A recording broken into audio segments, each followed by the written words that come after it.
Most people don't lose control of their lives. They lose control of their thoughts. They wake up already stressed. They replay conversations that already ended. They fight imaginary battles that may never come. And the worst part? They believe this is normal. But centuries ago, the Stoics warned us about this exact problem. They understood something we've forgotten. If you don't learn how to govern your mind will govern you. Today, we're going to talk about how to take that control back. Step 1: the real problem is not life. Here's the uncomfortable truth. Life itself isn't overwhelming. Your interpretation of life is. Two people can face the same situation. One stays calm. The other collapses internally.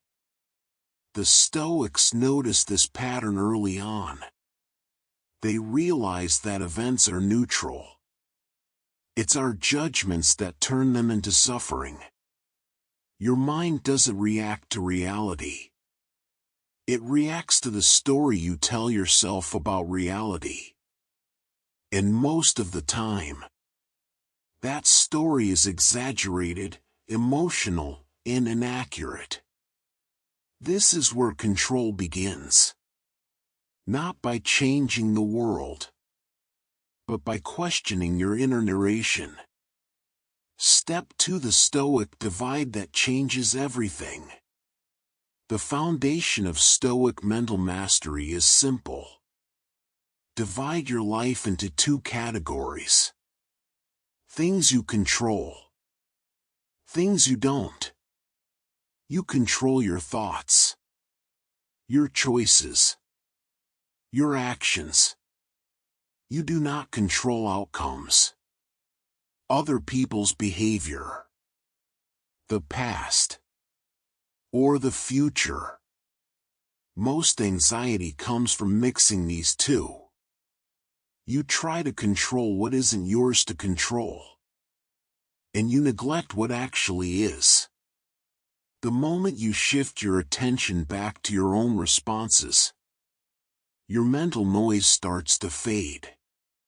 Not because life got easier, but because you stopped fighting imaginary wars. Step 3: why your mind creates suffering. Your mind has one primary job: survival.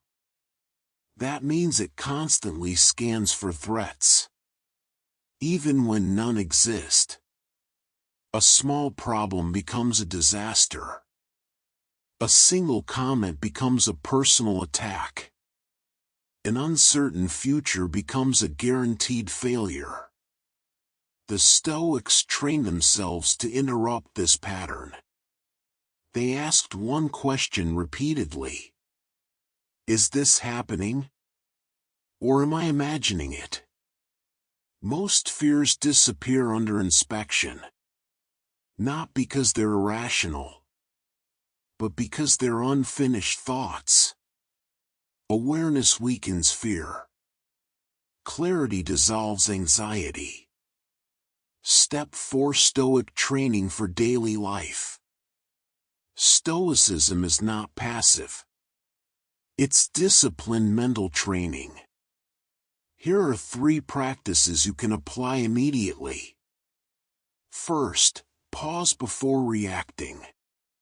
Even a few seconds creates space between stimulus and response.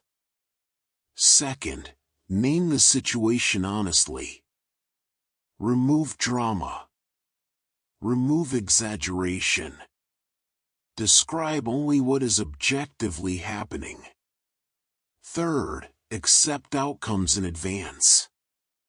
Not to become pessimistic, but to remove shock. When you expect less from the world, you gain more control over yourself. That's not weakness. That's emotional strength. Closing note. The quiet power of self-mastery. A controlled mind is not a silent mind. It's a directed one. The Stoics weren't emotionless. They were intentional. They understood that inner freedom begins when your thoughts stop pulling you in every direction. You don't need to control life. You need to control your response to it. And once you do, life loses its grip on you. That's real power.